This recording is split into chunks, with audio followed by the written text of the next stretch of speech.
must think like the rat. You were a killer. You were a killer. Stay. Good cat. Good cat. Good cat. Stay. Coming stay. through. No, go round. Oh, me nads. Move over. Come on. What are you doing? I'm training Pox. You can't train a cat. I am. I'm training him by example. So that's how he learned to lick his arse, is it? Very funny. Yeah. That took ages, that did. Huh? Anyway, you should know better than to be giving pets your time. Next you'll know it, they'll be taking over your life. Like Mad Dog Maguire. Never heard of him. He was an infamous bollocks and ex-gangland thug, you know. In fact, for 20 years, he was the fishmonger's right-hand man. Fishmonger? Yeah.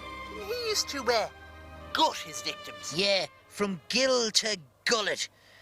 But once the fishmonger was eventually hooked by the authorities... hooked? Never mind. Mad Dog decided to get quiet. So he bought a house with what was left of his spoils, and he and his beloved dogs moved in. They were vicious, untamed beasts that he shared his house with, and it wasn't long before the neighbours started complaining. Head of the Residents Association was a man called Pascal Wrench.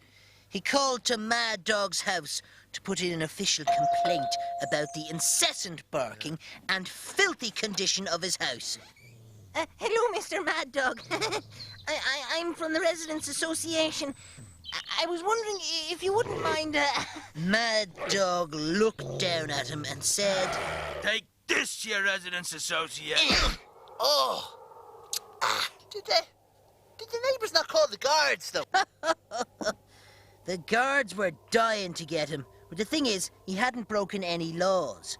And until he or his dogs did, there was nothing anyone could do. You see, one day, he got up and the dogs were gone. They had escaped from the backyard. He was mildly concerned, but couldn't be bothered his hairy arse to do anything about it. And lo and behold, the dogs returned that evening. He was about to give them a good hiding when he discovered the dogs had dragged something back with them. What was it?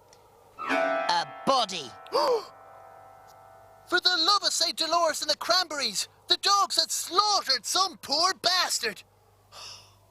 Not just some poor bastard. It was Pascal Wrench from number 7. Jesus! The Residents Association fella. The cops will have a field day.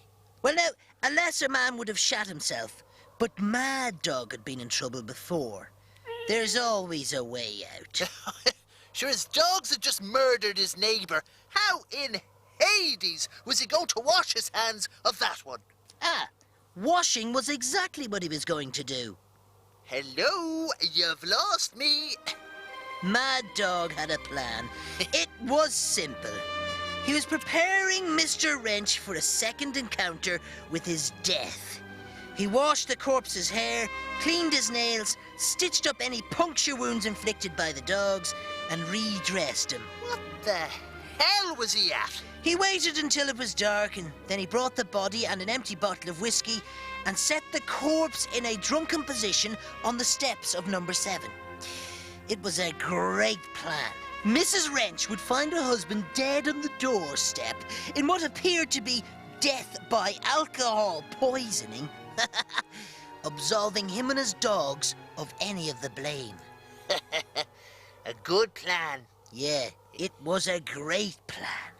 The cops called to Mad Dog's door the next evening. Good evening, Mr. Maguire.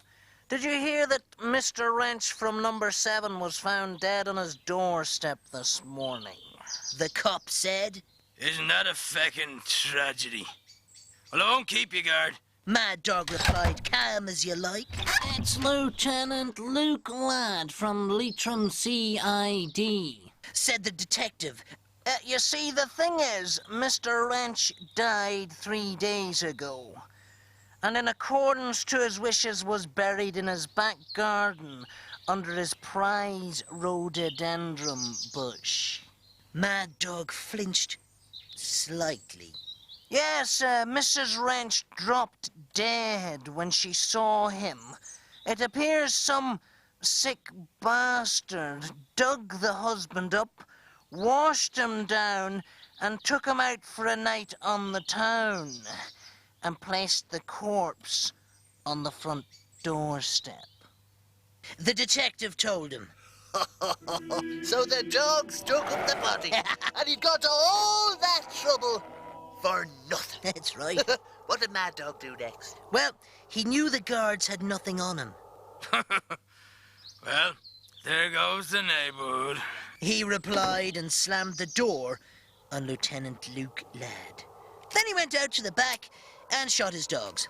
All within the law, mind. Ah, your dogs are only trouble. Yeah, right. Give me an old cat any day, huh? Huh? You little bugger. You little scutcheon. Huh? You little dangerous flea bag. Huh? Oh, here, watch this. Ready? What do you- Here, fetch! Fetch! Run, you devil. Will you look at that? I've Here, never yeah, seen Look at that. the likes Huh? of that Come on, in you little all me devil. life. Come on. Look at Give us that rat. got- Give us that rat. Come on. Give it to me. Here. No, give it it. Give it it here, will you? Give it it. Not, he Give it- doesn't seem to be cooperating. Rog, I don't mean to poo-poo on your training scheme here. There's only one way to get a stubborn animal to drop a rat. Oh, what would that be, Rolf? Well, it's a bit unethical, but you stick your finger up their rear. It makes them drop it, with the shock. Right, so. There you are. Oh, look at that, it works. Every time, Rog, every That's time. great now, that's great. Podge, how do I get my finger out? It's... I'd love to help you there, Rog, but they haven't figured that bit out yet. No, just the other Right. bit. I'm off to sleep now. Good night.